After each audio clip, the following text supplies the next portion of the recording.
In the Pine Bluff, Jefferson County area, the Arkansas River is now receding, giving some homeowners at Island Harbor an opportunity to examine the damage. But because most of the island was thrown underwater, small boats are being used to go back and forth. Take, for example, this man. He has lived on Island Harbor for nearly 3 decades. So have you been able to get to your house? Yeah, the water just got out of it today. Really? Yep, had about 3 foot, something like that in, a little more. How long have you lived in this area? 31 years. Ever seen anything like this? I've made it through all the floods with no water. But it got me this time. So how long do you think it'll take you guys to recover from all of this? I don't know. No telling. No telling. Thanks very much. Power is still shut off to this area. The few factories that are housed here are closed. Workers are off from their jobs, causing not only lost wages, but idle businesses that can't produce products or services because they are underwater.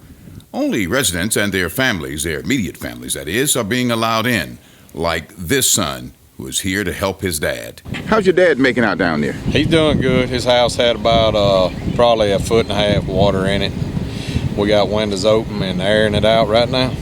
All right, so but he's okay, right? Yeah, he's good. It's a little devastating because he's been here 40 years out here, and it's the first time his house ever got water in it. Wow. All right, thanks very much. Many folk who live here are not so lucky. They lost just about everything. Fact is, some don't even have insurance and are depending on disaster aid from the state or the federal government. Lost everything I got except the boat dock and might as well say the frame of my house. It was 5.5 foot in the house. It's about 2 foot now, 2.5 foot.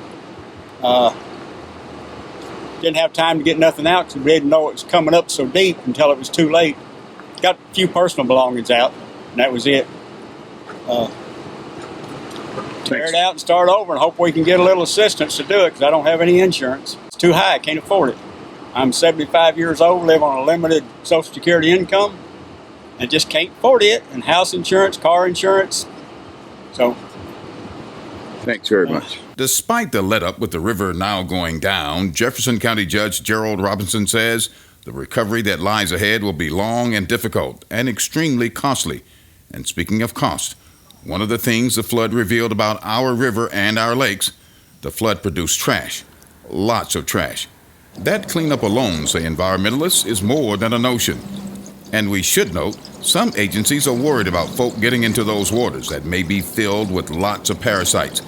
In the Lake Langhofer area, for example, more than a few dead fish, perhaps victimized by a new environment, since the waters flowed all the way down from Colorado. Here's something else we should mention or show you. That is not an alligator. This is not an alligator, and neither is this. Game and fish officials say at the Delta River Nature Center, their big alligator is secure in the pen. Staff goes in each day for feeding. The other alligator, they say, had already been shipped out before the flooding. In the meantime, preparations are underway for the great flood cleanup, an effort that will take weeks or even months to complete.